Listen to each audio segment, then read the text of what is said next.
Hello everyone, we are starting a new journey of mathematics with the topic matrix. So what is matrix? Matrix होता है आपका collection of data और collection of element और collection of entry, collection of function. तो क्या कहते हैं हमारे डाटा को मतलब जो इसके अंदर नंबर्स होते हैं, डाटा होते हैं, फंक्शन होते हैं, उसको रेक्टेंगल फॉर्म में रखने को मैट्रिक्स बोलते हैं। मैट्रिक्स का सेकंड पार्ट होता है हमारा ऑर्डर। ऑर्डर क्या होता है आपका? Number of row and number of column. ये होता है आपका order, number of column by number of rows. अब रोज एंड कॉलम हम कैसे देखते हैं? रोज होते हैं हमारी हॉरिजॉन्टल लाइन एंड कॉलम होते हैं हमारे वर्टिकल्स लाइन। हॉरिजॉन्टल लाइन इस वाली मैट्रिक्स में कितने हैं? 2 एंड कॉलम्स कितने हैं, यानी कि कितने हमारी वर्टिकल्स लाइन है? 4। तो अगर हम इस मैट्रिक्स का ऑर्डर देखें तो हमारा हो जाएगा 2/4। इन जनरल हम मैट्रिक्स को इस फॉर्म में लिखते हैं, small a i j, order हो गया आपका m/n, और ये जो अंदर का जो स्मॉल a एलिमेंट है इसको हम बोलते हैं एलिमेंट या entry of matrix capital A। Matrix को हम हमेशा रिप्रेजेंट करेंगे कैपिटल लेटर से। और I और J क्या होता है? I होता है आपका ये विच रो का एलिमेंट है और J होता है आपका विच कॉलम का एलिमेंट है।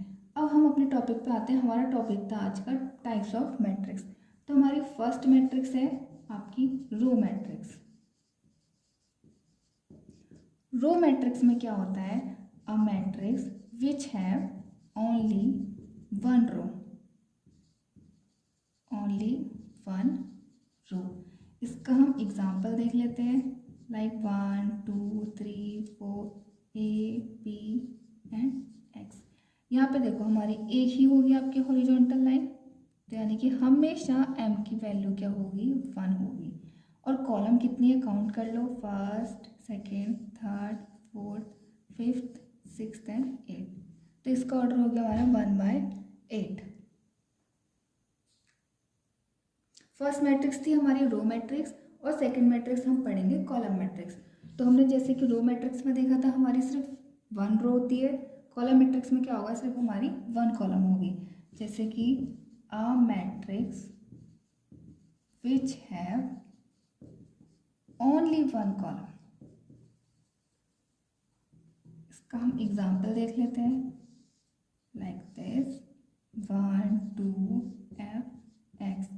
Here is only one vertical line, only one vertical line। इसका ऑर्डर क्या हो जाएगा? इसका ऑर्डर बताओ। जैसे कि रो तो हमारी ओनली, मतलब रो तो हम कितनी भी ले सकते हैं, कॉलम हमारा 1 होगा ओनली। ये आपका ये फिक्स है, n is equal to 1 fix. यहाँ पे आप आपकी रो काउंट कर लो, फर्स्ट, सेकेंड, थर्ड, फोर्थ। तो इसका ऑर्डर हो गया हमारा 4/1। Third is our null matrix और जीरो मैट्रिक्स। तो हमारा नल और जीरो जैसे कि नेम से ही पता चल रहा है, जिसकी सारी entry, all entry will be zero. जैसे कि हम इसका एक एग्जांपल देख लेते हैं, 0 0 0 एंड 0 0 0। ठीक है, इसमें रो कॉलम लिखना चाहो तो आप लिख सकते हो। कितनी रो है हमारी? 1 एंड 2 एंड कितनी वर्टिकल्स लाइन है? 1 2 3, यानी कि 3। इसका अनदर एग्जाम्पल देख सकते हो आप, 0 0 0 0। मतलब कोई कितने भी एग्जाम्पल ले लो, सबकी सारी अंदर की एंट्री क्या हो जाएंगी? आपकी 0 हो जाएंगी। Next is our square matrix. Square matrix से पहले हमारी रेक्टेंगल मैट्रिक्स होती है। रेक्टेंगल मैट्रिक्स यानी कि वो फॉर्म जिसका जो ऑर्डर होता था m/n, where m is not equal to n। अब स्क्वायर मैट्रिक्स में क्या होता है? देखो सबसे इंपॉर्टेंट, सारे टाइप्स के मैट्रिक्स में से सबसे इंपॉर्टेंट होता है हमारा स्क्वायर मैट्रिक्स। और स्क्वायर मैट्रिक्स के भी अलग अलग फॉर्म या अलग अलग टाइप कह सकते हो। तो स्क्वायर मैट्रिक्स में क्या होता है? जो उसका ऑर्डर होता है मैट्रिक्स का m/n, where m is equal to n, यानी कि नंबर ऑफ रो हाँ, number of row is equal to number of column. अब देखिए स्क्वायर मैट्रिक्स के अंदर आपके 2 टाइप्स के मैट्रिक्स आ जाएंगे। फर्स्ट हो गया आपका ट्राइएंगुलर मैट्रिक्स एंड सेकेंड हो गया आपका डायगोनल मैट्रिक्स।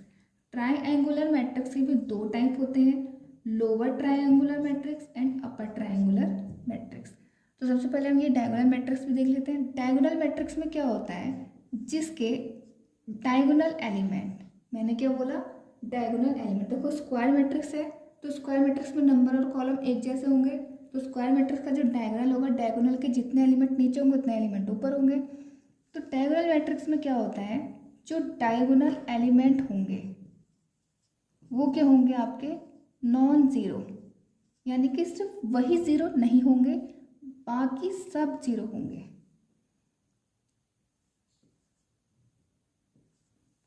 ठीक है, जैसे कि ये हमारी फर्स्ट रो हो गई, ये सेकंड हो गई, ये थोड़ा नीचे आ जाएगा, ये ऐसे। इसका मैं एक एग्जांपल अभी दिखा दूंगी मैं करके, यहाँ पे थोड़ी जगह नहीं है। तो डायगोनल मैट्रिक्स के भी अब दो टाइप होते हैं हमारे, आइडेंटिटी मैट्रिक्स और स्केलर मैट्रिक्स। देखो डायगोनल मैट्रिक्स का एक एग्जांपल देती हूँ, बिना एग्जांपल के आपको नेक्स्ट वाले मैट्रिक्स में थोड़ा कन्फ्यूजन हो जाएगा।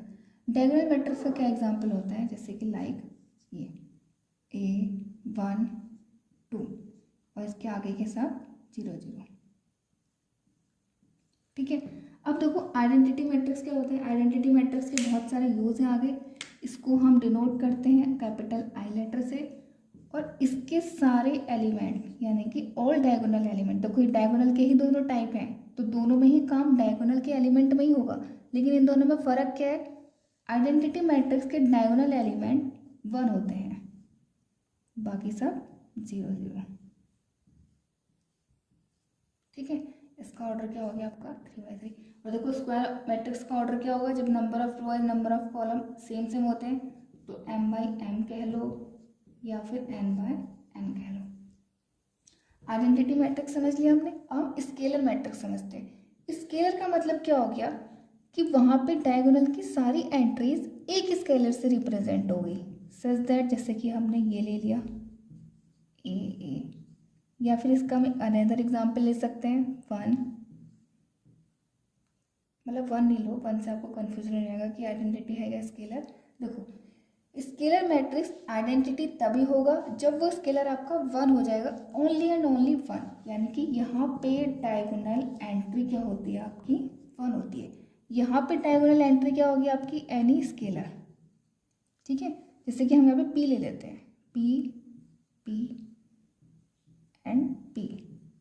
ठीक, अब हम आते हैं यहाँ पे सबसे इम्पॉर्टेंट मैट्रिक्स, ये भी बहुत यूज की मैट्रिक्स होती है, lower triangular matrix and upper triangular matrix. Lower triangular matrix में क्या होता है, देखो इस सारे मैट्रिक्स में सारा जितना भी हमारा प्रोसेस है वो डायगोनल के ही थ्रू होता है। तो जितने भी यहाँ पे डायगोनल के एलिमेंट हैं, इसके नीचे के एलिमेंट क्या होंगे आपके, नॉन जीरो, यानी कि diagonal and below diagonal element क्या होंगे आपके, नॉन जीरो। तो अपर एलिमेंट क्या हो जाएंगे, 0। ठीक है, डेफिनेशन अच्छे से लर्न करना। लोअर में क्या होते हैं, लोअर ही एलिमेंट नॉन जीरो होंगे। अपर ट्रायंगुलर मैट्रिक्स में क्या होगा कि इसके डायगोनल के एलिमेंट एंड इसके अपर के एलिमेंट वो नॉन जीरो होंगे, बाकी इसके नीचे के एलिमेंट क्या हो जाएंगे, 0। तो अपर में क्या होगा आपका, diagonal and upper diagonal element, and upper diagonal element क्या होंगे आपके, non zero.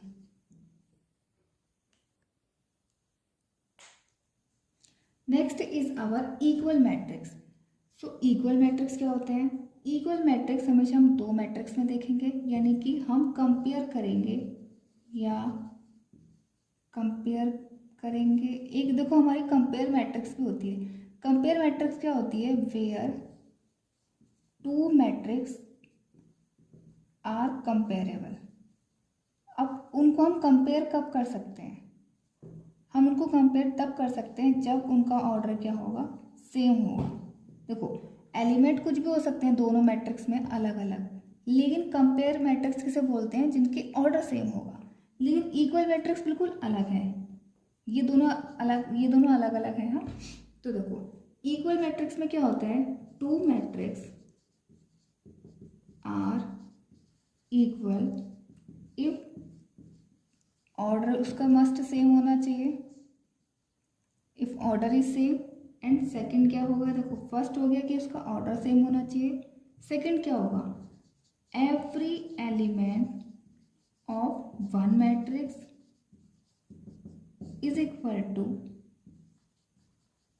every element of second matrix. ठीक है, इसका हम एग्जांपल देख सकते हैं, जैसे कि हमारा ये AB12 है, तो अगर हम सेकेंड मैट्रिक्स ले रहे हैं तो वो कब इक्वल होगा, जब जैसे कि सपोज करो ये एक्स वाई, अब नंबर तो नंबर के इक्वल होते हैं ना, तो हम नंबर तो 3 4 डी लिख सकते हैं क्योंकि 1 इज़ नॉट इक्वल टू 3। तो हियर यहाँ पे ये मैट्रिक्स कब इक्वल होंगे, इक्वल इफ इसका जो फर्स्ट एलिमेंट है is equal to x and इसका जो सेकंड एलिमेंट है p is equal to y. तो अब हमारे जो बेसिक टाइप्स ऑफ मैट्रिक्स थे वो सब कंप्लीट हो गए हैं। अगर आपको थोड़ी सी भी वीडियो अच्छी लगी हो, समझ में आई हो, तो इसको लाइक, सब्सक्राइब एंड कमेंट करें। थैंक्स। हेलो एवरीवन, आज हम कंटिन्यू करेंगे मैट्रिक्स के नेक्स्ट टर्म। तो हमारा उसके बाद का नेक्स्ट टर्म है कि ऑपरेशंस ऑन मैट्रिसेस, यानी कि मैट्रिक्स पर हम ऑपरेशन मैथमेटिक्स के operation, as we know, summation, subtraction, multiplication and division. So हमारा फर्स्ट ऑपरेशन हम देखेंगे मैट्रिक्स की एडिशन। मैट्रिक्स को ऐड करने के लिए बस एक ही कंडीशन रिक्वायर्ड होती है, वो होती है कि उनका ऑर्डर सेम होना चाहिए। तो order must be same. Okay, तो हम दो मैट्रिक्स ले लेते हैं और फिर उनको ऐड करके देखते हैं कि हम कैसे ऐड करते हैं उनको। तो मैंने फर्स्ट मैट्रिक्स ले लिया आपकी 1 2 3 4, ठीक है, एंड बी मैट्रिक्स ले ली मैंने 1 2 x एंड y। ठीक, अब मैं इनको ऐड करती हूँ। देखो मैंने इनका ऑर्डर सेम लिया है, तो अब इनको हम ऐड कैसे करते हैं। ऐड करना is very simple. A matrix का every corresponding element of A must be added in every element in B, यानी कि हम ए का जौन सा एलिमेंट लेते रहेंगे बी के वही सेम एलिमेंट में ऐड होता रहेगा। जैसे कि हमने इसका फर्स्ट एलिमेंट लिया, A11 एलिमेंट लिया, तो A11 से ही उसका ऐड हो जाएगा। फिर ये कौन सा एलिमेंट है आपका A12, तो A12 से ही ऐड हो जाएगा। फिर ये आपका क्या है A21, तो A21 के ही एलिमेंट से ऐड होगा। ये है आपका A22, तो A22 ऑफ बी के एलिमेंट से ही ऐड होगा। तो अब हम इसको ऐड करके लिख के दिखा देते हैं। लाइक 1 + 1 ये हो गया आपका 2 + 2।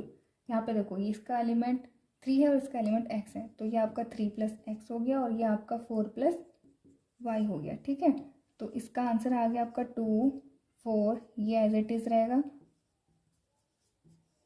ठीक, अब हम सेकंड देखेंगे, subtractions of matrices.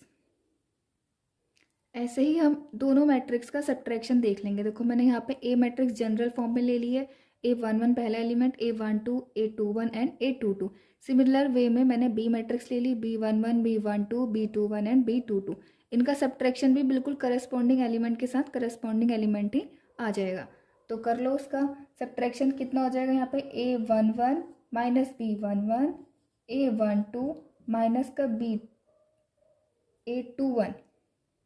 A21 minus का B21, फिर यहाँ पे हो जाएगा A12 माइनस का B12, फिर हो जाएगा आपका ये A22 एंड माइनस का B22। जो भी एलिमेंट होंगे उसका हम सॉल्यूशंस करके फिर लिख देंगे। अब हम देखेंगे third operation, multiplication of matrices. अब हम देखेंगे प्रोडक्ट ऑफ मैट्रिसेस।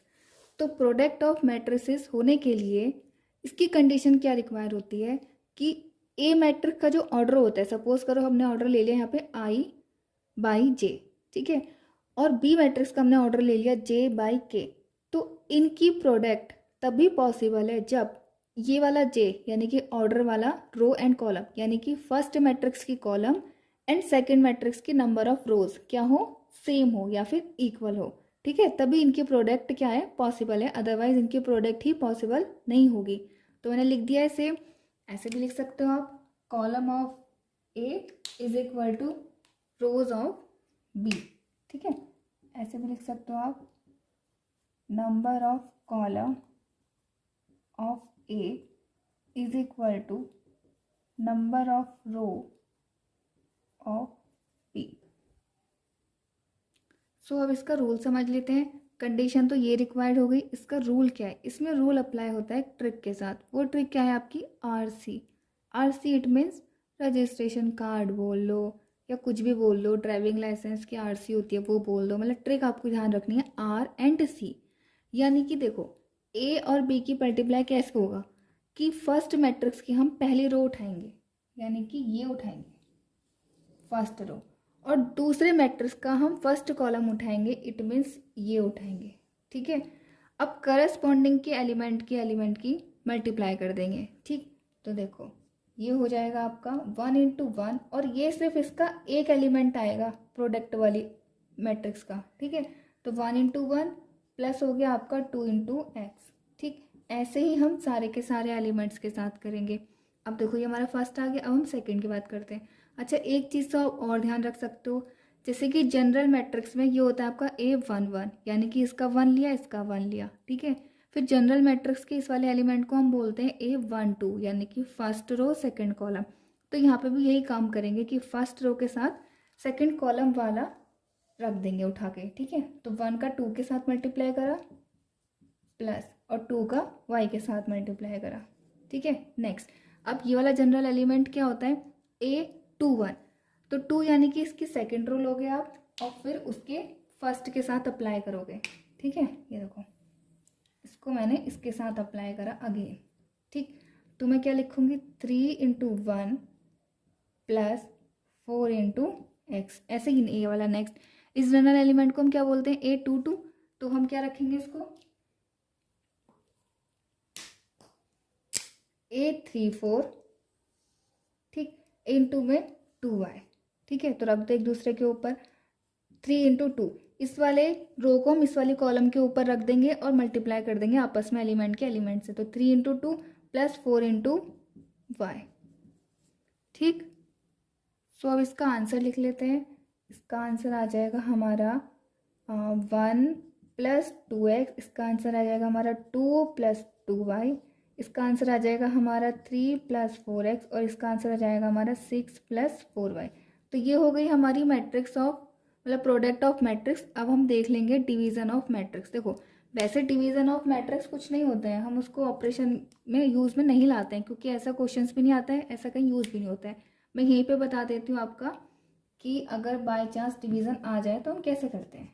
ठीक है, तो क्योंकि अभी ये आपके नेक्स्ट वाले टर्म में आएगा, इसलिए यहाँ पे ये समझ में भी नहीं आएगा, लेकिन थोड़ा सा समझ लेते हैं आप। डिवीज़न ऑफ मैट्रिक्स के लिए क्या होता है, जैसे कि देखो ए आप डिवाइड करोगे बी से, इसको हम क्या लिख सकते हैं ए डिवाइडेड बाई बी, या हम इसको क्या लिख सकते हैं ए इंटू बी का इन्वर्स। अब देखो हमको तो इन्वर्स निकालना नहीं आता है ना अभी मैट्रिक्स का, हम आगे सीखेंगे कैसे हम इन्वर्स निकालते हैं मैट्रिक्स का। तो जब हमें इन्वर्स निकालना आ जाएगा किसी भी मैट्रिक्स का तो हम डिवीज़न भी कर लेंगे, इट मीन्स हम इसको भी सॉल्व कर पाएंगे।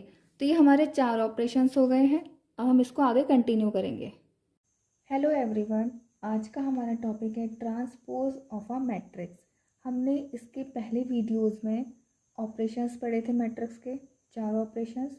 आज हम नेक्स्ट टॉपिक लेते हैं ट्रांसपोज ऑफ अ मैट्रिक्स। तो हमारा मैट्रिक्स का ट्रांसपोज क्या होता है, जैसे कि एनी मैट्रिक्स, कोई भी मैट्रिक्स ले लो, एनी मैट्रिक्स हमने सपोज करा इसका ऑर्डर क्या है, मतलब ऐसा नहीं लिखते हैं ए इज इक्वल टू ए आई जे। ठीक है, हमने सपोज करा इसका ऑर्डर m बाय n है। ठीक, तो इस ऑर्डर को कन्वर्ट कर देना वही उसका ट्रांसपोज हो जाता है, किसका, मैट्रिक्स का। तो और ट्रांसपोज को हम डिनोटेड कैसे करते हैं, देखो transpose of matrix A denoted by A dash कह लो या फिर ए ट्रांसपोज कह लो। ठीक है, तो ए डैश या फिर ए ट्रांसपोज किसके इक्वल हो जाएगा, देखो मैट्रिक्स तो यही रहती है, इसके सारे एलिमेंट क्या हो जाते हैं, उलट पुलट। ठीक, फिर ये मैट्रिक्स वैसे ये भी नहीं रहते क्योंकि जो A12 का एलिमेंट होता है वो 2 1 का एलिमेंट हो जाता है, तो ये भी आपका अपोजिट हो जाएगा, JI हो जाएगा। ठीक है, हम इसको एक एग्जाम्पल के थ्रू समझते हैं, जैसे कि मैंने एक एग्जाम्पल ले लिया। ठीक, A इज इक्वल टू 1 2, ठीक है, 3 5 एंड 0 एंड x। ठीक, इसका ऑर्डर कितना है, देखो रो कितनी है 1 2 3, 3 रो एंड कॉलम कितने हैं 2, ठीक है। तो इसका ट्रांसपोज कितना हो जाएगा, देखो इसका ट्रांसपोज जाएगा, ये 3/2 है तो यहाँ पे आ जाएगा 2/3।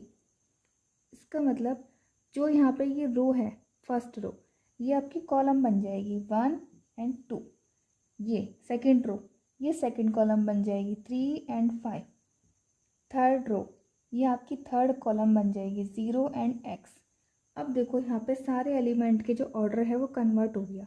जैसे कि अब इस वाले एलिमेंट को देखो, इसका क्या एड्रेस है, इसका क्या पता है कि ये हमारा एलिमेंट है first row and second column का, ठीक है। तो A12 एलिमेंट है। अब यहाँ पे A21 को देखो, देखो सेकंड रो और फर्स्ट कॉलम, ये हो गया ना एलिमेंट। तो यहाँ पे इसका ये भी रिवर्स हो जाता है।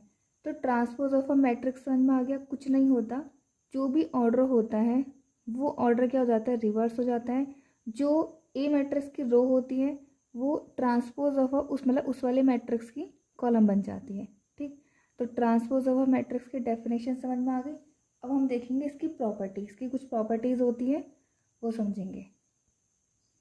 अब हम देखेंगे नेक्स्ट हम प्रॉपर्टीज़ ऑफ मैट्रिक्स, ठीक है।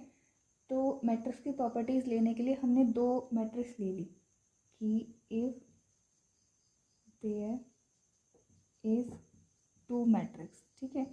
कौन कौन से 2 मैट्रिक्स है, एक ए हो गई आपकी, एक बी हो गई। तो इसकी फर्स्ट प्रॉपर्टी क्या है कि अगर हम ए प्लस बी का ट्रांसपोज लेते हैं, ठीक है, तो ये बिल्कुल अलग अलग ब्रेक हो जाता है, यानी कि ए का ट्रांसपोज और प्लस बी का ट्रांसपोज, ऐसे ही ये माइनस के लिए काम करता है, ठीक है। अब सेकंड प्रॉपर्टी क्या है कि अगर हमारे पास कोई मतलब कोई नंबर से मैट्रिक्स की मल्टीप्लाई करते हैं, ठीक है, और उसका ट्रांसपोज क्या होता है, उसका ट्रांसपोज इस के पे कोई फ़र्क नहीं पड़ता है, तो ये के बाहर ही आ जाएगा और ए का ट्रांसपोज। के क्या है आपका, कोई स्केलर या कांस्टेंट, ठीक है।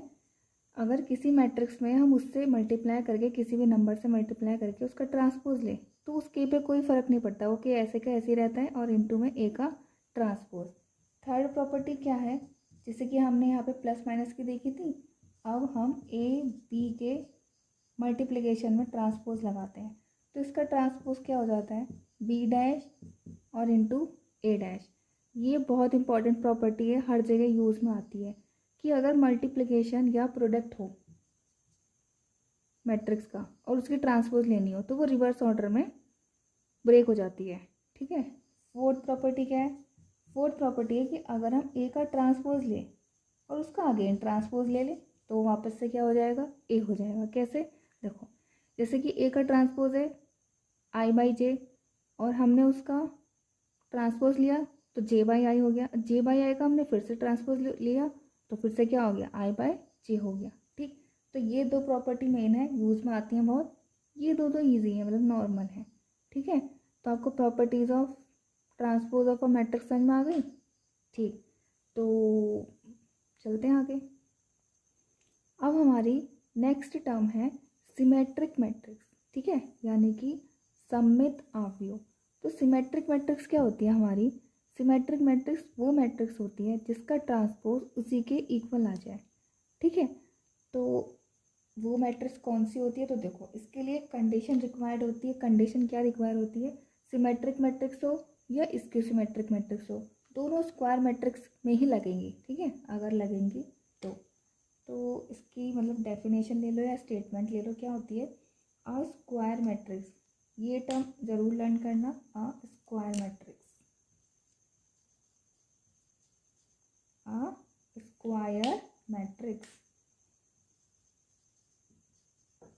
अ square matrix A is symmetric if क्या होता है, ए का ट्रांसपोज इज इक्वल टू ए के इक्वल आ जाए, ठीक है। अब कैसे ए के इक्वल आ जाएगा, और या इसको तुम ऐसे भी समझ सकते हो कि जो भी एलिमेंट होता है इस मैट्रिक्स का वो इक्वल हो Ji के, ठीक है। तो देखते ही तुम जान जाओगे, क्या जान जाओगे कि वो मैट्रिक्स क्या है, सिमेट्रिक है। अगर उसका A12 एलिमेंट 21 के इक्वल है, 13 एलिमेंट 31 एलिमेंट के इक्वल है, ठीक है, डायगोनल एलिमेंट की बात नहीं हो रही है, जो उसके अलावा जो एलिमेंट होते हैं उसको अगर रिवर्स ऑर्डर में कर दो तो वो एलिमेंट इक्वल होने चाहिए, या फिर उसका ट्रांसपोज सीधे सीधे देख लो उसी मैट्रिक्स के इक्वल होना चाहिए, तो वो क्या हो जाएगी आपकी सिमेट्रिक मैट्रिक्स हो जाएगी। ठीक, देखो मैं इसका एक एग्जांपल ले लेती हूँ। ठीक है, जैसे कि मैंने एग्जांपल ले लिया a इज इक्वल टू, ठीक, √3 2 एंड 3, ठीक है, 2 -1 माइनस का 4 और यहाँ पे ले लो तुम 5, फिर ले लो यहाँ पे माइनस का 4 और फिर 1। ठीक, अब ध्यान से देखो, इसके डायगोनल के एलिमेंट्स को तो छोड़ दो, हमें डायगोनल से कोई मतलब नहीं है। ठीक है, देखो इसका ये एलिमेंट होता है first row second column A12 इसके इक्वल है। ये देखो लास्ट वाला एलिमेंट भी आपस में इक्वल होता है, ये मैंने क्या ले लिया 5 ले लिया, 5 नहीं होगा, ये यहाँ पे 3 होगा। ठीक है, तभी सिमेट्रिक होगी वो, अदरवाइज सिमेट्रिक नहीं होगी।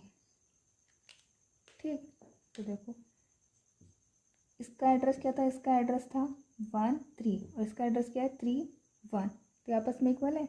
एंड ये देखो ये भी क्या है आपका इक्वल है। नहीं तो इसका ट्रांसपोज करके देख लो, देखो ए का ट्रांसपोज लो करो, जो इसकी फर्स्ट रो है उसको कॉलम में चेंज करो, √3 2 एंड 3। सेकेंड रो को सेकेंड कॉलम में चेंज करो, 2 -1 एंड माइनस का 4। थर्ड रो को थर्ड कॉलम में चेंज कर दो, 3 -4 एंड 1। अब देखो क्या ये ए के इक्वल है, देखो √3 2 3 2 -1 -4 3 -4 1, तो ये किसके इक्वल है, ये ए के इक्वल है। तो अगर ये ए के इक्वल है तो हेयर क्या हो गया, here A is symmetric matrix. ठीक है, तो सिमेट्रिक मैट्रिक्स क्लियर हो गया। इसकी मेन कंडीशंस क्या होती है, मेन कंडीशन ये होती है, ठीक, और स्क्वायर में ही आपकी लगती है। ठीक है, क्योंकि अगर स्क्वायर नहीं होगा तो उसका ऑर्डर क्या है ना, ऑर्डर ही बिल्कुल जैसे कि 2/3 ले लो, 3/2 ये तो आपस में वैसे भी इक्वल नहीं हो सकती। ठीक, तो इसलिए हमेशा स्क्वायर मैट्रिक्स में लगेगी। स्क्वायर मैट्रिक्स वो मैट्रिक्स होते हैं जिनका ऑर्डर क्या होता है, सेम होता है। जैसे कि ए का ऑर्डर क्या है m/n या फिर n/n या फिर 2/2, इसका ऑर्डर क्या है 3/3 और इसका भी ऑर्डर क्या है 3/3। ठीक है, तो अब हम नेक्स्ट टॉपिक देखते हैं, नेक्स्ट कॉन्सेप्ट देखते हैं। क्या हमारा next concept, skew symmetric matrix. ये तो है सिमेट्रिक मैट्रिक्स, इसमें तो ए डैश या ए का ट्रांसपोज ए के इक्वल आ जाता है। ठीक है, स्क्यू सिमेट्रिक मैट्रिक्स में क्या होता है, ए का ट्रांसपोज -a के इक्वल आता है। ठीक है, अब वो कैसे आता है, उसकी कंडीशन उसके कॉन्सेप्ट समझते हैं। सी, अब हमारा स्क्यू सिमेट्रिक मैट्रिक्स क्या होता है, वही कंडीशन अप्लाई है कि स्क्वायर मैट्रिक्स में देखेंगे। तो a square matrix A is skew symmetric if A का transpose is equal to -(a). अब कैसे -(a) आएगा, जब देखो हमारे सिमेट्रिक मैट्रिक्स में क्या था, ij is equal to ji था, लेकिन यहाँ पे जब इसका साइन माइनस है तो यहाँ पे भी क्या है माइनस। अब वो कैसे माइनस और प्लस होते हैं यहाँ पे देखो। ठीक, देखो इसकी डायगोनल एंट्रीज ऑलवेज 0 होंगे। सिमेट्रिक मैट्रिक्स की जो डायगोनल एंट्री होंगी वो ऑलवेज 0 होंगी। ठीक है, इसको तुम वैसे भी, और भी तुम्हारे लिए एक ट्रिक हो गई कि अगर इसको सिमेट्रिक मैट्रिक्स होगा तो उसकी डायगोनल एंट्री क्या होंगी 0। देखते ही थोड़ा अंदाज़ा लग जाएगा कि इसको सिमेट्रिक हो सकती है। ठीक है, तो बस अब हमें क्या करना है, 3 एलिमेंट में चेक करना है। अगर 3/3 की मैट्रिक्स है, ये देखो इन दोनों एलिमेंट में माइनस का ही फर्क होना चाहिए। देखो ये 2 है या -2 है, इन दोनों में भी माइनस का साइन का फर्क होना चाहिए, ये प्लस है या माइनस है। यहाँ देखो माइनस का फर्क, ये माइनस है। ठीक है, अब देखो इसका ट्रांसपोज निकाल के देखो, 0 2 -3 0 2 -3। सेकेंड रो देखो -2 0 -4 -2 0 -4। थर्ड रो देखो 3 4 0, थर्ड कॉलम देखो 3 4 0। अब इनको इक्वली देखो कि क्या मतलब क्या अंतर है। ठीक है, यहाँ देखो अगर मैं माइनस साइन पूरी मैट्रिक्स में से कॉमन ले लूँ, ठीक है, पूरी मैट्रिक्स में से कॉमन ले लेती हूँ, तो देखो ये 0 का 0 ऐसे ही, 2 में से माइनस साइन बाहर आया, -3 में से माइनस साइन बाहर आएगा तो ये 3 बचेगा। ठीक, तो ये क्या आ जाएगा आपका माइनस का a के इक्वल आ जाएगा। ठीक है, तो इसकी सिमेट्रिक मैट्रिक्स का कॉन्सेप्ट समझ में आ गया।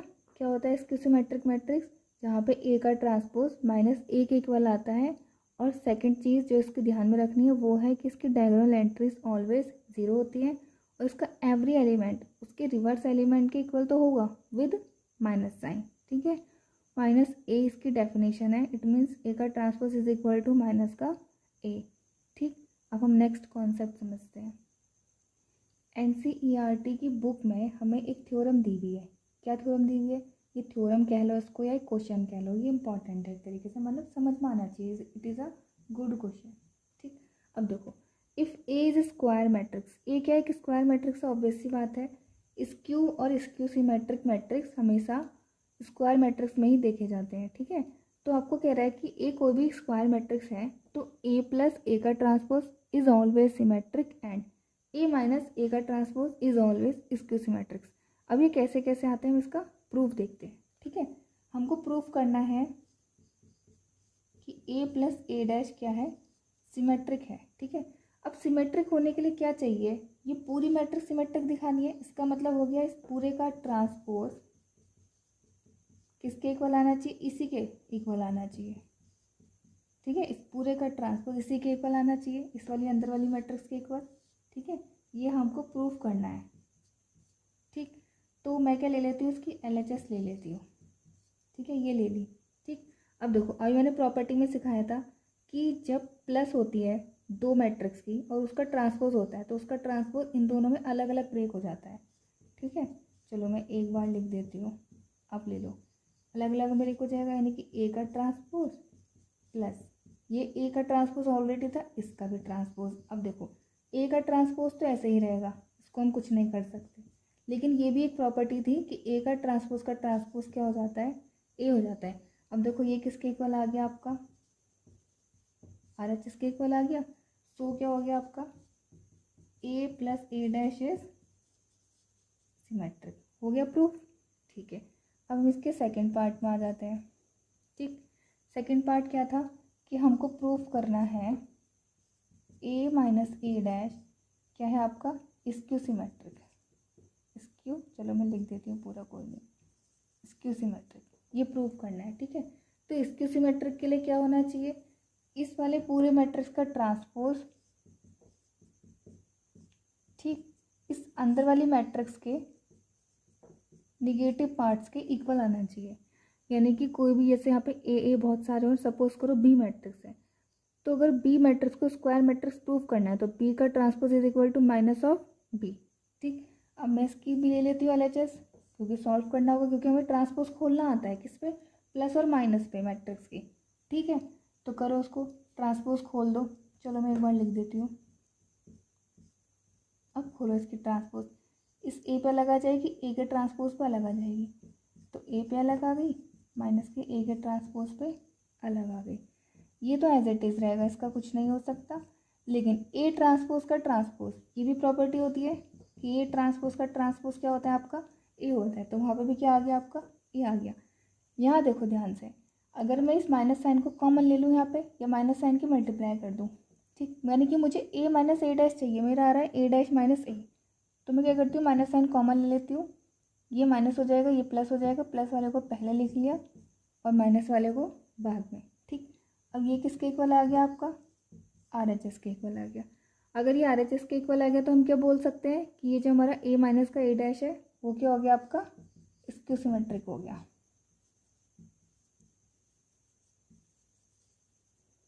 ठीक है, तो हो गए दोनों पार्ट्स। क्वेश्चन में भी आ सकते हैं, अलग अलग फॉर्म में भी आ सकते हैं, अलग अलग कैसे भी आ सकते हैं। ठीक है, तो अब हम एक और थ्योरम है इसकी, वो भी इम्पॉर्टेंट है।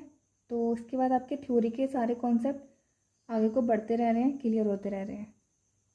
अब हमारी बुक की नेक्स्ट थ्योरम है कि एनी स्क्वायर मैट्रिक्स, एनी का मतलब कोई भी, ठीक है, कोई भी, any matrix, any square matrix can be expressed as the sum of a symmetric and a skew symmetrics matrix.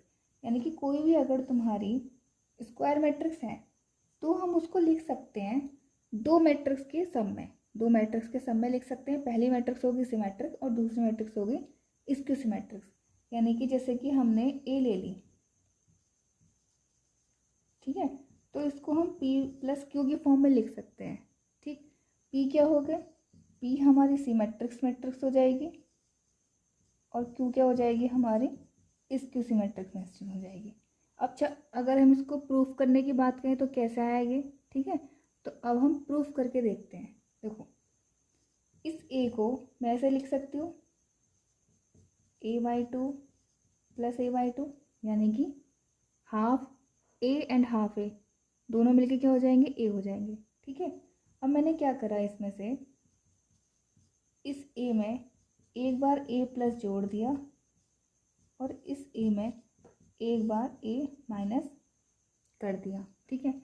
कोई फ़र्क तो नहीं पड़ा मेरी इक्वेशन में, कोई फ़र्क नहीं पड़ेगा, क्योंकि देखो ये प्लस का हाफ ए डैश और माइनस का हाफ ए डैश आपस में कट हो जाएंगे, ये लाइन आ जाएगी और ये लाइन से ये लाइन आ जाएगी, तो बिल्कुल भी कोई फ़र्क नहीं पड़ा।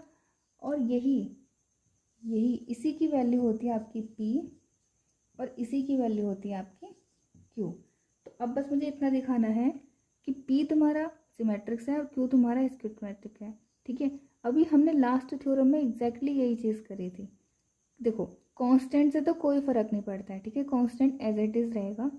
a प्लस ए डैश आपका सिमेट्रिक्स होता है, ठीक है, और a माइनस ए डैश क्या होता है आपका स्क्यू सिमेट्रिक्स होता है by last theorem.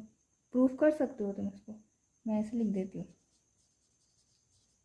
By last theorem a plus A dash क्या होता है आपका सिमेट्रिक, सो क्या हो जाएगा आपका 1/2 a plus A dash also symmetric. ये प्रॉपर्टी के थ्रू है कि कांस्टेंट से कोई फ़र्क नहीं पड़ता। ऐसे ही सिमिलरली क्या हो जाएगा, a माइनस ए डैश आपका स्क्यू सिमेट्रिक्स में होता है, ठीक है, तो 1/2 a माइनस का ए डैश ऑल्सो स्क्यू सिमेट्रिक्स, ठीक। तो सो क्या हो गया आपका a इज इक्वल टू ये जो p प्लस क्यू है हो गया ना, सिमेट्रिक्स प्लस स्क्यू सिमेट्रिक्स, ठीक। तो ये क्या हो गया हमारा प्रूव्ड हो चुका है, ठीक है। देखो, इसको प्रूव करने के लिए कहीं नहीं आता है, लेकिन इसके क्वेश्चंस आते हैं। तो कोई भी तुम्हें मैट्रिक्स दी भी होगी, तुम्हें बस उसको ऐसे लिखना है डायरेक्ट, उस ए को क्या लिखना है, ये लिखना है डायरेक्ट, ठीक है। और उस ए को जब तुम ये डायरेक्ट लिख लोगे, जो भी तुम्हारा क्वेश्चन आ जाएगा, तो इस पी की वैल्यू ये निकालोगे और क्यू की वैल्यू ये निकालोगे। पी क्या है तुम्हारा सिमेट्रिक है और क्यू क्या है तुम्हारा स्क्यू सिमेट्रिक्स है, ठीक। तो थ्योरम 2 भी कंप्लीट हो गई। तो अब हमारे थ्योरी के कॉन्सेप्ट यहीं तक रहने देते हैं, आगे कंटिन्यू करेंगे। तो अगर तुम्हें वीडियो समझ में आई है तो सब्सक्राइब, शेयर, लाइक, कमेंट ज़रूर करें। Thank you. Hello everyone, matrices हम कर रहे थे, तो मैट्रिसेस में आज हमारा लास्ट टॉपिक है इन्वर्टेबल मैट्रिक्स, ठीक है। तो इन्वर्टेबल मैट्रिक्स आपके सिलेबस में थोड़ा सा ही है, मतलब इसके क्वेश्चंस नहीं है, लेकिन हम देखेंगे कि किस हिसाब से इन्वर्टेबल मैट्रिक्स होता है, ठीक है। तो क्या होता है इन्वर्टेबल मैट्रिक्स, देखो जैसे कि हमारा ए एक स्क्वायर मैट्रिक्स है, ठीक है। स्क्वायर मैट्रिक्स मैंने ले लिया ऑफ ऑर्डर एम का, ठीक। इसका मतलब क्या है कि कोई स्क्वायर मैट्रिक्स है ए जिसका ऑर्डर क्या है m/m, ठीक है। और अगर एक अनदर मैट्रिक्स एग्जिस्ट करती है, कैसे एग्जिस्ट करती है, इफ अनदर मैट्रिक्स बी, ठीक है, ऑफ सेम ऑर्डर, ठीक। इसका ऑर्डर क्या होना चाहिए, सेम, ठीक है। और कैसे एग्जिस्ट करती है, मतलब क्या कंडीशन अप्लाई हो कि ए का हमें इन्वर्स पता चल जाए। वो कंडीशन ये है कि A into B is equal to B into A is equal to आपका आई आ रहा हो। तो बी को हम क्या कहेंगे, then B is called inverse of A, ठीक। या फिर इनवर्स को हम किससे डिनोट करते हैं, ए इनवर्स से, ठीक है। इनवर्स ऑफ ए यानी कि ए इनवर्स। देखो यहाँ पे क्या है ना, ये एक दूसरे के इनवर्स है, यानी कि बी ए का इनवर्स है और ए बी का इनवर्स है, क्योंकि इनकी प्रोडक्ट क्या आ रही है, आई आ रही है। तो यही मेन कंडीशन है, ठीक है। तो सो ए said to be invertible। ठीक है, इनवर्टिबल का हिंदी में मीनिंग होता है व्युत्क्रमणीय, यानी कि उल्टा व्युत्क्रम। ठीक है, तो हमारे ए अवयव का व्युत्क्रम बी कब होगा, जब ये कंडीशन फॉलो होगी। ठीक, देखो अगर मैं दोनों साइड, जैसे कि मेरे पास A B is equal to B A है, ठीक है, मैं दोनों साइड क्या करती हूँ, दोनों के राइट साइड में बी इनवर्स से मल्टीप्लाई कर देती हूँ। ठीक है, तो A into B inverse is equal to B into A into B inverse. ये तो हो जाएगा आई, क्योंकि देखो अगर ए बी का इन्वर्स है और बी ए का इन्वर्स है तो इनका जो वो होता है ऐसे इन्वर्स एक दूसरे का, वो किसके इक्वल होता है, आई के इक्वल होता है। तो ये आई के इक्वल हो गया, इज इक्वल टू, ठीक, यहाँ पर मैं बी ए, इसकी वैल्यू भी आई हो जाएगी क्योंकि ये भी एक दूसरे के क्या है, इन्वर्स है। और B inverse is equal to A, लॉट के बाद वही आ रही है। ठीक है, तो तुम इस चीज़ को मत ध्यान रखो। हाँ, यहाँ से बस एक चीज़ यही ध्यान रखो कि ए एंड ए इनवर्स, ए और ए का जो इनवर्स होगा उसकी वैल्यू क्या आएगी, आई आएगी। ठीक है, यहाँ पे क्या है, here A and B is inverse of each other. कब, when A B is equal to I. अगर उनका दोनों का प्रोडक्ट आई आ रहा है तो वो एक दूसरे के इन्वर्स है, ए बी का इन्वर्स है और बी ए का इन्वर्स है। ठीक है, और ये कंडीशन सब जगह अप्लाई होती है, और ये है आपकी सबसे मेन कंडीशन कि A B is equal to B A is equal to I, किसी भी इन्वर्स के मैट्रिक्स होने के लिए। ठीक है, तो यही आपकी डेफिनेशन है। अब इसमें छोटी छोटी दो थ्योरम भी दी हुई हैं, उनको देखते हैं नेक्स्ट।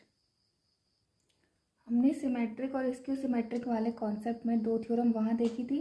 पहली थ्योरम क्या थी कि अगर ए कोई भी स्क्वायर मैट्रिक्स था तो A plus A dash and A minus A dash, वो क्या होते थे, सिमेट्रिक और स्क्यू सिमेट्रिक।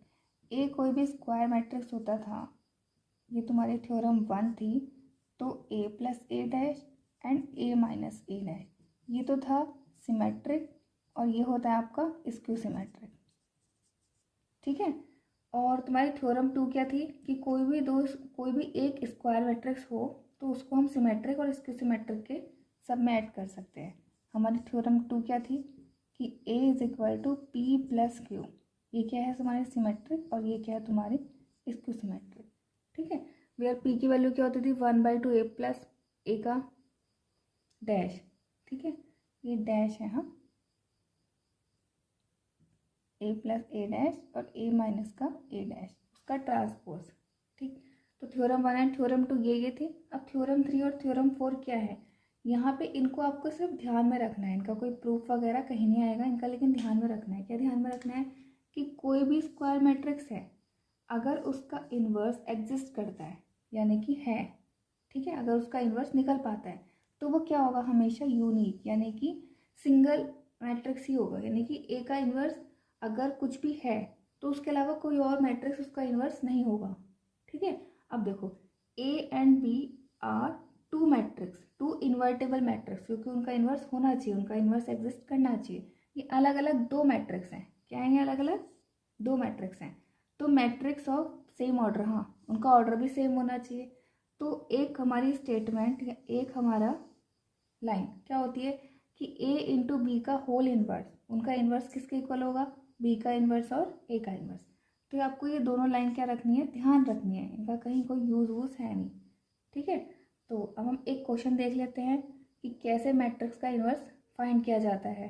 ठीक, और बाकी के जो इन्वर्स होते हैं वो हम अपने डिटर्मिनेंट्स में देखते हैं। ठीक है, तो यहाँ पे एक क्वेश्चन फिर भी समझ लेते हैं, तभी हमें थोड़ा सा समझ में आएगा। सी, अब हमारा नेक्स्ट कॉन्सेप्ट है इन्वर्स फाइंड करना किसी भी मैट्रिक्स का बाय एलिमेंट्री ऑपरेशन, यानी कि एलिमेंट्री ऑपरेशन लगाने आपको। और एलिमेंट्री ऑपरेशन जो होते हैं वो आपके दो होते हैं। ठीक है, मतलब रो ऑपरेशन यानी कि row elementary operation and column elementary operation, दो होते हैं आपके। ठीक है, अगर हम अपनी मैट्रिक्स को A is equal to I ए लिखते हैं, ठीक है, देखो हम लिख सकते हैं क्योंकि आई से क्या होता है, किसी भी मैट्रिक्स को आई से मल्टीप्लाई करो तो वो क्या आ जाता है आपका, इन्वर्टिबली होता है, ठीक है, यानी कि कोई फर्क नहीं पड़ता, आई तो क्या है आपका 1 है एक तरीके से मैट्रिक्स के लिए, ठीक है, तो A इज इक्वल टू आई, कोई फर्क नहीं पड़ेगा। तो अब हम इसमें क्या करेंगे, रो ऑपरेशन अप्लाई करेंगे। रो का मतलब क्या है, रो वाइज, यानी कि R1 में कुछ ऑपरेशन लगा सकते हैं, R2 में कुछ ऑपरेशन लगा सकते हैं, ठीक है। अब ऑपरेशन कैसे अप्लाई करते हैं क्वेश्चन के थ्रू जानेंगे, लेकिन देखो यहाँ पे हम रो ऑपरेशन लगाएंगे। रो ऑपरेशन करने के बाद क्या होगा हमारा काम, इस ए को आई बनाना, ठीक है, यानी कि ए को इनवर्स मतलब वो आइडेंटिटी मैट्रिक्स बनाना। आई क्या है यहाँ पे, आइडेंटिटी मैट्रिक्स, ठीक है, identity matrix. Matrix of type में हमने आइडेंटिटी मैट्रिक्स पढ़ी है। अगर किसी ने टाइप्स ऑफ मैट्रिक्स नहीं पढ़े हैं या ट्रांसपोज सिमेट्रिक मैट्रिक्स या उसके ऑपरेशन नहीं पढ़े हैं मैट्रिक्स के, तो आप, मैं डिस्क्रिप्शन बॉक्स में मैट्रिक्स के जो अदर पार्ट्स हैं 1 2 3 उनका लिंक दे दूँगी, आप उनको देख लेना, ठीक है। छोटी छोटी वीडियो है, ये भी हमारी छोटी ही रहने वाली है, ठीक। तो अब हम क्या करेंगे, इस ए को आइडेंटिटी मैट्रिक्स में कन्वर्ट करेंगे। उसके बाद क्या होगा, जब हम ये रो ऑपरेशन अप्लाई करते हैं तो वो हमारे इस आई में लगता है, ये ऐसे ही रहता है, ये बिल्कुल सेम रहता है एज इट इज, ठीक, ये बिल्कुल ऐसे ही रहेगा, ठीक। तो हमारा इसको ऑपरेशन लगा के इसको तो हम बनाएंगे, ठीक है, ये ऑटोमेटिकली आ जाएगा, ठीक, बी अपने आप आ जाएगा। तो देखो अब ये वाली लाइन को ध्यान से देखो, ठीक, I is equal to B है। अगर किसी भी दो मैट्रिक्स की मल्टीप्लाई आई आ रही है तो एक दूसरे के इन्वर्स होते हैं, इसलिए ए का इन्वर्स क्या हो गया आपका, बी, ठीक। ऐसे ही अगर हम ए को ए आई लिखते हैं, ठीक, यहाँ पे इसमें अप्लाई करेंगे, ए को ए आई लिखते हैं तो यहाँ पे हम कॉलम ऑपरेशन अप्लाई करेंगे, ठीक, इसको अगेन हम आई बनाएंगे ऑपरेशन लगा लगा के, ठीक है। तो ये आई आपका कुछ ना कुछ दूसरी मैट्रिक्स आ जाएगी, आई तो नहीं रहेगा ना, क्योंकि इसमें भी तो ऑपरेशन लग रहे होंगे और इसमें हम ऑपरेशन लगा के इसको आई बना रहे हैं। तो यहाँ पे ए इन्वर्स क्या हो जाएगा, अगेन बी हो जाएगा, क्योंकि हमारी ये वाली लाइन आई है, इस लाइन के थ्रू क्या होते हैं, एक दूसरे के इन्वर्स होते हैं, ठीक। यहाँ पे हम कॉलम ऑपरेशन अप्लाई करेंगे C1 C2 एंड C3 में। ये सारा काम किस में होगा आपका, स्क्वायर मैट्रिक्स में, ठीक है, क्योंकि स्क्वायर मैट्रिक्स के ही इन्वर्स फाइंड हो सकते हैं, ठीक। अब हम एक क्वेश्चन लेते हैं। तो हमारा नेक्स्ट क्वेश्चन है कि using elementary transformation find inverse of matrix, ठीक। तो देखो हमारे पास ये मैट्रिक्स दी हुई है 1 -1 2 एंड 3, ठीक है। तो हमने इसको ए ले लिया, अब हमें ए इनवर्स फाइंड करना है। हम हमेशा ना जनरली ड्रॉ ऑपरेशन यूज़ करते हैं, क्यों, क्योंकि अगर हम कॉलम की आदत लगा लेंगे तो हमको आगे भी डिटर्मिनेंट्स के चैप्टर में भी मतलब ऑपरेशन करने होते हैं, ठीक है। तो क्या कहते हैं, तो हम जनरली यूज़ रो ऑपरेशन, ठीक। तो हम रो ऑपरेशन की हैबिट लगाते हैं। तो देखो हमने रो ऑपरेशन के लिए हमको हमेशा ये लेना है कि A is equal to I A, trick जैसी हो गई, आई ए कि मैं ही आता हूँ पहले, ठीक है, तो रो ही आता है पहले, तो आई ए, ठीक। अब हम क्या करेंगे, इसको आई बनाएंगे, ठीक है, इसको हम आई बनाएंगे और ऑपरेशन लगाएंगे इसमें, तो ये अपने आप कोई अनदर मैट्रिक्स बी बन जाएगा, ये एज इट इज रहेगा, ठीक है। तो हम इसको ले लेते हैं, ए इज इक्वल टू आई ए को लिखो 1 2 -1 एंड 3 इज इक्वल टू आई, यानी कि 1 0 0 एंड 1। इसके डायगोनल एलिमेंट क्या होते हैं, 1 1 एंड 1, ठीक है। और ए ऐसे ही रहेगा, इसको हम कुछ नहीं करेंगे, ठीक है। तो अब हमें क्या करना है, इसको आई बनाना होता है, यानी कि इसको इस फॉर्म में लेके आना होता है, ठीक है। तो इसको इस फॉर्म में लेने के लिए हम सबसे पहले क्या करते हैं, सबसे पहले इसको 1 बनाते हैं। अगर ये 1 नहीं होगा तब, और 1 बनाने के लिए क्या करेंगे, इस पूरे एलिमेंट में अगर सपोज करो ये 5 है, ठीक, तो R1 को 5 से डिवाइड कर देंगे, ठीक है। तो हमारा एक काम कम है कि ये 1 बना हुआ है। अब क्या करेंगे, उसके जो नीचे वाले हैं उसको 0 बनाएंगे, ठीक है, यानी कि अब मुझे R2 को 0 बनाना है। तो R2 में से, और ऑपरेशन R1 के थ्रू करें क्योंकि हमने इसको 1 बना लिया है, तो 2 में से हम क्या माइनस करेंगे, 2 माइनस करेंगे, और 2 माइनस करने के लिए इसे R1 को हमें किससे मल्टीप्लाई करना पड़ेगा, 2 से। तो हमारा एलिमेंट्री ऑपरेशन हो गया R2 माइनस का 2R1। जिसको चेंज करते हैं उसमें ऑपरेशन लगाते हैं। अब हमें क्या करना है, R2 के एलिमेंट में ऑपरेशन करना है, ठीक है, यानी कि इसको चेंज करना है, 2 को हमें 0 बनाना है। तो अब बनाओ, देखो R1 तो एज इट इज रहेगा, इसमें कोई चेंज नहीं हो रहा है क्योंकि, ठीक है। R2 में चेंज हो रहा है तो R2 को करो, R2 माइनस का 2R1 यानी कि 2 माइनस का 2 0। अब इसको करो, 3 माइनस का 1 था और इसको हमने 2 से मल्टीप्लाई करा था, ठीक है। तो 3 माइनस का 2 कितना हो गया आपका, 1 हो गया। अच्छा ये माइनस है और हम एक और माइनस कर रहे हैं तो ये प्लस हो जाएगा, हो गया आपका 5। यहाँ देखो 0 और माइनस का 2 तो ये कितना हो गया आपका, -2 हो गया, ठीक। यहाँ पे देखो 1 में से तो कुछ भी कर लो ये 1 ही रहेगा, ठीक है। अब हमारा नेक्स्ट काम क्या होता है कि जो सेकंड एलिमेंट होता है उसको 1 बनाना। तो R2 को मैं क्या करूँगी, R2 को डिवाइड कर दूँगी 5 से, ठीक है। डिवाइड करो 5 से, तो 1 माइनस 1, अब इसको 0 को 5 से डिवाइड करोगे 0 रहेगा, ये 1 हो जाएगा, ठीक है। 1 0, ये हो गया हमारा 2/5 और ये हो गया हमारा 1/5, ठीक। अब देखो ये मैट्रिक्स हमारी ऑलमोस्ट आइडेंटिटी बन चुकी है, बस अब हमें क्या करना है ना, इसको 0 बनाना है, ठीक है। तो अब क्या करेंगे हम, इसको इसकी हेल्प से ही बनाएंगे। हम सारा जो भी काम करेंगे, जो 1 1 हम बनाते हैं ना, सबसे पहले उन्हीं की हेल्प के से अगले वाले एलिमेंट को हम 0 बनाते हैं, ठीक। तो अब मैं क्या करूँगी, इसको इससे बनाएंगे तो हमारा C1 यानी कि कॉलम ऑपरेशन लग जाएगा, हमें वो लगाना नहीं है। तो हम क्या करेंगे, अब इस R1 में R2 को ऐड कर देंगे, ठीक है। तो ये अपने आप 0 बन जाएगा, ठीक। तो अब हम यूज़ करेंगे R1 change to R1 plus R2, ठीक। तो ऐड करो, 1 प्लस 0 कितना हो गया, 1 हो गया, -1 प्लस 0 कितना हो गया, 0। ये एज इट इज रहेगा क्योंकि हमने तो इसमें ऑपरेशन लगाया ही नहीं है, ठीक है। अब यहाँ पे देखो तुम्हें क्या करना है, इस R1 को R2 में ऐड करना है। तो 1 माइनस का 2/5, चलो एक बार लिख देते हैं, ठीक है। एंड 0 प्लस 1/5 तो 1/5, ये एज इट इज रहेगा, माइनस का 2/5 एंड 1/5, ठीक है। वैसे हम क्या करते हैं ना, ये सब सॉल्व करके ही लिख लेते हैं क्योंकि हम ऐसे करते रहेंगे तो हमारी लाइनें वेस्ट होती रहेंगी, ठीक। चलो इसको कर लो, 1 माइनस का 2/5 कितना हो गया, देखो 5 माइनस 2/5, 5 में से 2 गया कितना हो गया 3, तो 3/5, ठीक है।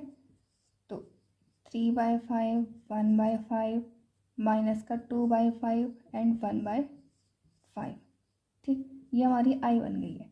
तो देखो आई इज इक्वल टू, ये कोई भी मैट्रिक्स बनी होगी, कोई भी मैट्रिक्स बनी है। अब देखो अगर हमारी ये लाइन आ गई है हमारे ऑपरेशन लगा करके, तो ये ए का इन्वर्स ही तो होगा क्योंकि आई आ रहा है, ठीक है। सो ए इन्वर्स कितना हो गया आपका, लिख लो, ये कंप्लीट हो गया, ठीक। ऐसे ही हम क्या करेंगे, सारे क्वेश्चंस कर सकते हैं, चाहे 3/3 की मैट्रिक्स आ जाए। 3/3 मैट्रिक्स में ऑपरेशन ज़्यादा हो जाएंगे, ठीक है। तो ये थोड़ा मतलब इतना ज़्यादा भी लॉन्ग नहीं होता है, थोड़ा सा ही लॉन्ग होता है। तो इससे हम किसी भी मैट्रिक्स के इन्वर्स को फाइंड कर सकते हैं। तो अब हमारा क्लास 12 का मैट्रिसेस कंप्लीट हो गया है। फिर भी कोई डाउट तुम लोगों को बचता है तो कमेंट करें। और अब हम नेक्स्ट स्टार्ट करेंगे डिटर्मिनेंट्स। तो ओके, थैंक यू। और अगर वीडियो अच्छी लगे तो शेयर सब्सक्राइब करें।